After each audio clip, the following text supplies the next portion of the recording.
Welcome to Not Milk Never Milk. Subscribe if you're lactose intolerant. In this video, I will show you how to make stew liver. First, let's prepare the liver. Begin by thoroughly cleaning and trimming 1 pound of beef liver, making sure to remove any tough membranes. Next, cut the liver into uniform 1-inch pieces. This ensures it cooks evenly. Finally, soak the liver in milk for about 30 minutes. This simple step helps to reduce any bitterness.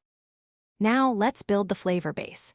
Heat 2 tablespoons of oil in a large pot over medium-high heat.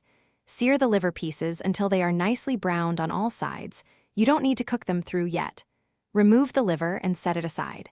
In the same pot, sauté 1 chopped onion and 2 cloves of minced garlic until fragrant. Then, add 1 cup of sliced mushrooms and cook until softened. It's time to bring everything together for a rich stew. Deglaze the pan with 1/2 cup of beef broth, scraping up any browned bits from the bottom. Return the seared liver to the pot. Stir in 1 can of diced tomatoes and 1 teaspoon of dried thyme. Bring the mixture to a gentle simmer, then cover and cook for about 20 minutes or until the liver is tender.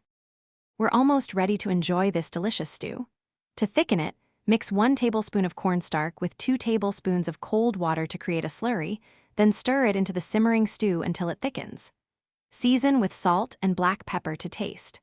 For a great way to stay hydrated, check out the Eau à la water bottle link in the description, along with other deals. Serve your hot stew with mashed potatoes or rice for a comforting meal.